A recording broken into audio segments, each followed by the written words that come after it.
Hello दोस्तों, आप सभी को मेरा प्रणाम। आज हम बात करने वाले हैं अंकिता भंडारी के बारे में। अंकिता भंडारी को तो आप लोग जानते ही हो और अभी भी उसके लिए न्याय मांगने के लिए हर कोई उत्तराखंडी, हर कोई भाई बहन आगे आ रहा है। तो मैंने भी सोचा कि मैं भी कुछ बोल पाऊँ और इस योग्य बन पाऊँ कि मैं उसके लिए दो शब्द वीडियो में बोल पाऊँ। आपको पता ही होगा कि मैं उत्तराखंड के लिए भी वीडियो बनाती हूँ। मैंने पहले अंकिता भंडारी के लिए जब ये केस हुआ था उस टाइम भी वीडियो बनाई थी और अभी भी मैं चाहती हूँ कि मैं थोड़ा सा उसके लिए बोलूँ।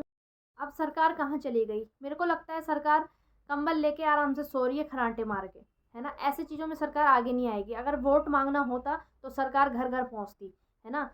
और जब इंसाफ की बात है तो सरकार गायब रहती है, कोई एक्शन नहीं लेती है। हमारा कानून इतना सख्त है ही नहीं, बिल्कुल भी सख्त नहीं है। ऐसी चीज़ों को लापरवाही से लेता है, ईज़िली लेता है। अगर यही चीज़ किसी बड़े नेता या किसी उसके साथ हुआ रहता तो उसी टाइम फ़ौरन सज़ा मिल मिल जाती। और अगर ये हमारे गरीब आदमी और आम आदमी के साथ हुआ है तो कोई सज़ा नहीं मिलेगी, है ना। और बस ये खिंचता रहेगा, खिंचता रहेगा, खिंचता रहेगा ये केस। अभी भी मतलब इतना सब कुछ हो गया है, लोग रोडों पे उतर रहे हैं, आंदोलन कर रहे हैं, रोज़ ये चीज़ें चल रही है, तब भी सरकार कोई एक्शन नहीं ले रही है।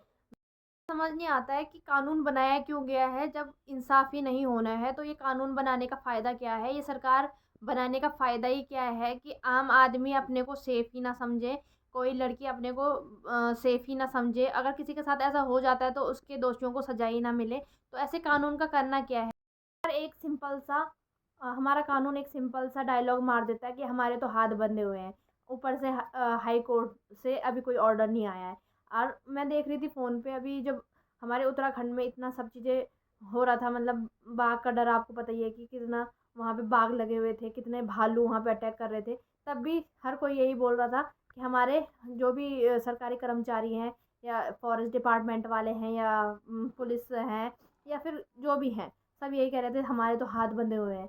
अगर आप लोगों के हाथ बंधे हुए हैं तो सोचो ना, हमारा तो कुछ भी नहीं है। हम किसको वोट दे रहे हैं, हम किसके लिए सब ये सब चीज़ें कर रहे हैं, आप टैक्स किस बात का काट रहे हो, है ना। हम आम आदमी को कितना झेलना पड़ता है और फिर भी हमारा मतलब लाइफ का कोई नहीं, कुछ नहीं है।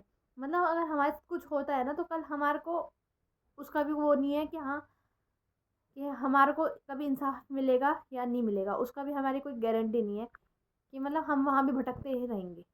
ये है हमारा इंडियन कानून, इंडियन लॉ, ये है हमारा। तो मैं गुजारिश करती हूँ कि अब तो जाग जाओ सरकार, अब तो प्लीज़ अपने थोड़े कर्म सुधार लो। अब तो अंकिता भंडारी को सज़ा दिलवा दो।